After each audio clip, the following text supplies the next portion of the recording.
ما تتضايقش لو حد بيكلمك عشان عايز مساعدة أو عايز خدمة، لكن اتضايق لو بيكلمك عشان زهقان. اتضايق لو بيكلمك عشان صحابه مش فاضيين فهو عايز يخرج، أو عشان زهق من الناس اللي معاه فعايز ناس تانية.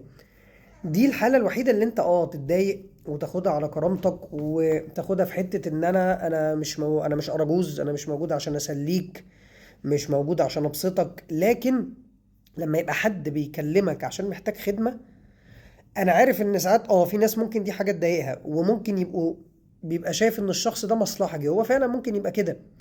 لكن خدها من حتة ان ربنا عايز يخليك سبب انك تساعد حد. خدها من حتة ان انت بتعملها لوجه الله، لان زي ما بقول لك دي حاجة فيها تقديم مساعدة. فانت حتى لو مش هتستفيد منها، حتى لو الشخص ده مش هيقول لك شكرا، حتى لو مش هيشيلها لك جميلة، سيبك من الحتة الدنيوية دي. لكن زي ما بقول لك اعملها في ان انت بتعمل خير. اعملها ان دي وقت ما تحتاج مساعدة ربنا هيردها لك.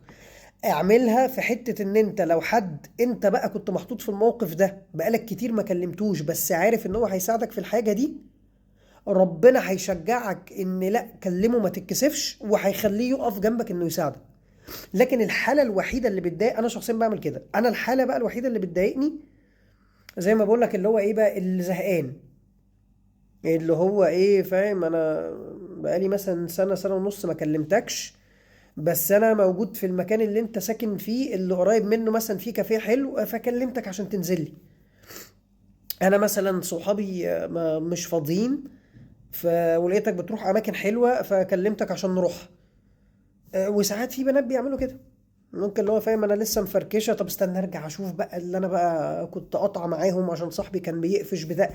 دي كلها دي اللي بتبقى سخيفه. ليه؟ عشان دي زي ما بقول لك، دي اللي ممكن تاخدها على كرامتك بقى، لا انا مش ارجوز، انا مش موجود عشان اسليك. لكن ان انت تساعد حد او تخدمه، ما تاخدهاش من حته ان انا هبقى بهزق نفسي لو رديت عليه او ساعدته، لا. لو حاجه فيها خدمه لوجه الله، انا رايي وانت ممكن تختلف معايا، اعملها هتاخد فيها ثواب، وربنا هيقعدها لك وهيخليها تترد لك. ما تاخدهاش على كرامتك، وزي بقول لك ما تاخدهاش انها حاجه اوفنسيف. لكن لو على قد تعالى بقى سليني، تعالى انزل اقعد معايا، تعالى خرجني، دي قصه تانية، ودي انا شخصيا بقفل منها، ودي من حقك تقفل منها لو حصلت معاك.